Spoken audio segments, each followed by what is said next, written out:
Assalamualaikum warahmatullahi wabarakatuh. Perkenalkan, kami dari kelompok 4 bimbingan mata kuliah bimbingan dan konseling anak usia dini dan sekolah dasar.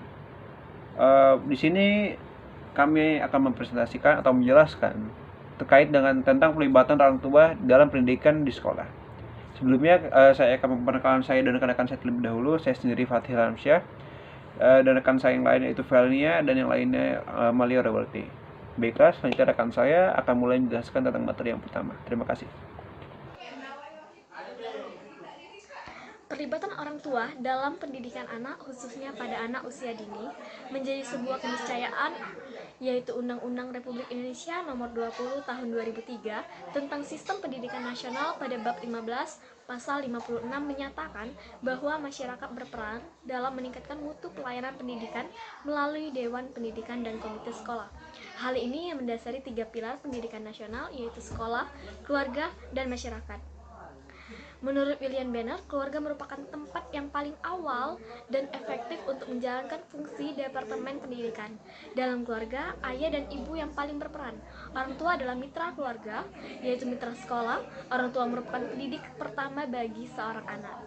Karakter adalah watak, tabiat, akhlak, atau kepribadian seseorang yang terbentuk dari hasil internalisasi berbagai kebajikan yang diyakini dan digunakan sebagai landasan cara pandang, berpikir, bersikap, dan bertindak.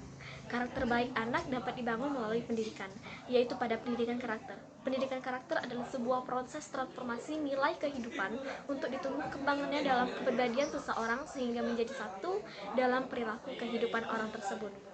Nah, adapun jenis-jenis keterlibatan orang tua biasanya diceritakan dalam teori overlapping sphere of influence yang dikemukakan oleh Epstein, yaitu secara terperinci menjadi 6. Yang pertama, education, pendidikan orang tua, komunikasi, volunteer relawan, pembelajaran di rumah, membuat keputusan, dan bekerja sama dengan komunitas. Nah, berbagai keberhasilan ini atau jenis keterlibatan orang tua dapat terbentuk hubungan dengan baik antara orang tua di rumah dengan guru di sekolah. Akan sangat ditentukan oleh kualitas komunikasi yang terjadi antara kedua belah pihak. Bismillahirrahmanirrahim. Saya Fatih Alamsyah akan menjelaskan tentang hambatan pelibatan orang tua dalam pendidikan di sekolah. Melibatkan orang tua, murid, dan masyarakat untuk mendukung dan terlibat secara optimal dalam berbagai kegiatan sekolah bukanlah hal mudah untuk dilakukan. Apalagi kalau orang tua, murid, dan masyarakat tersebut memiliki tujuan, harapan, dan kepentingan masing-masing. Banyak kendala atau hambatan yang ditemui dalam menyatukan harapan dalam kepentingan tersebut menurut Suryansah pada tahun 2014 halaman 64.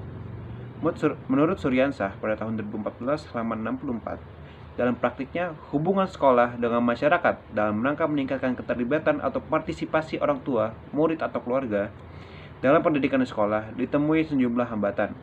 Hambatan-hambatan ini dapat bersumber dari perspektif guru dan kepala sekolah sebagai pelaksana hubungan maupun dari pihak masyarakat sebagai subjek yang diajak untuk terlibat langsung dalam berbagai kegiatan sekolah dalam rangka meningkatkan mutu sekolah. Grant dan Ray dari Suryansah pada tahun 2014 halaman 64 menyatakan ada sejumlah hambatan ditemui dalam membangun keterlibatan keluarga di sekolah mencakup aspek economics, self. Yang pertama yaitu economics, lack of money and transportation, kekurangan uang dan transportasi. Orang tua murid atau keluarga yang memiliki tingkat ekonomi masih rendah sering disebutkan dengan pekerjaan sehari-hari untuk memenuhi kebutuhan hidup sehari-hari. Yang kedua itu self-appreciation atau lack of confidence in ability to help language consideration. Kurang percaya diri dan kemampuan membantu dalam pertimbangan bahasa.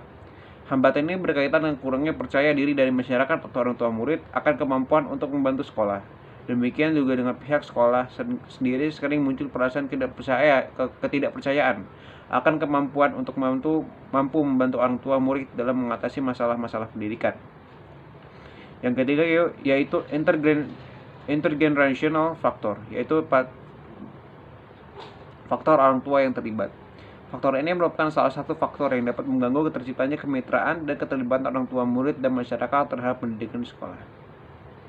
Yang keempat yaitu time demands yang berhubungan dengan work related childcare and elder care. Faktor tuntutan waktu yaitu yang berhubungan dengan pekerjaan perawatan anak, perawatan orang tua. Faktor waktu merupakan salah satu hal yang menjadi pertimbangan bagi masyarakat dan orang tua murid untuk terlibat dalam kegiatan di sekolah. Lebih-lebih masyarakat atau orang tua murid di pedesaan dengan pekerjaan petani lebih banyak waktu di sawah, yang mengakibatkan tidak memiliki waktu yang cukup dalam kegiatan kolaboratif dalam partisipasinya. Yang kelima yaitu culture norms dan values, yaitu faktor norma di nilai budaya. Faktor budaya yang melekat dalam dan pandangan yang kuat seakan-akan guru adalah seorang ahli atau expert sehingga memiliki kemampuan untuk mengatasi segala masalah yang ada sudah sangat kuat. Akibatnya orang tua sering menyerahkan sepenuhnya pendidikan anaknya kepada pihak sekolah, karena pihak sekolah dianggap sebagai pihak yang memiliki kemampuan untuk membantu perkembangan anak-anak. Yang keenam yaitu classroom culture atau budaya kelasnya yang tidak terbuka menyambut orang tua murid sebagai tamu. Yang ketujuh yaitu past experience, yaitu pengalaman masa lalu. Sekolah sering memiliki pengalaman negatif akibat keterlibatan orang tua murid dan masyarakat terhadap sekolah maupun sebaliknya. Sekian penjelasan dari saya. Selanjutnya rekan saya akan menjelaskan lebih lanjut. Assalamualaikum warahmatullahi wabarakatuh. Assalamualaikum warahmatullahi wabarakatuh. Di sini saya akan menjelaskan materi mengenai program pelibatan orang tua. Program pelibatan orang tua merupakan program yang dilaksanakan sekolah dengan melibatkan orang tua dalam setiap kegiatan sekolah. Program tersebut antara lain, yang pertama pertemuan antara wali kelas dengan orang tua, yang kedua kelas orang tua atau parenting, yang ketiga kelas inspirasi, dan yang keempat pentas kelas akhir tahun. Yang pertama adalah pertemuan wali kelas dengan orang tua, merupakan pertemuan yang diselenggarakan oleh sekolah untuk menjalin komunikasi antara pihak sekolah yaitu wali kelas dan orang tua. Tujuan dari kegiatan ini adalah untuk mengetahui perkembangan program sekolah, untuk kemajuan pendidikan anak, untuk berkonsultasi tentang perkembangan anak, dan untuk memberikan saran bagi kemajuan sekolah. Yang kedua adalah kelas orang tua, merupakan kegiatan yang bertujuan untuk membangun kesadaran orang tua atau wali akan pentingnya terlibat dalam pendidikan anak. Termasuk di dalamnya adalah mengembangkan lingkungan belajar yang aman, nyaman, dan menyenangkan. Tujuan kelas orang tua adalah meningkatkan kesadaran, pengetahuan, dan kemampuan orang tua dalam mendidik atau mengasuh anak, meningkatkan kualitas keterlibatan orang tua dalam mendidik anak di sekolah dan di rumah.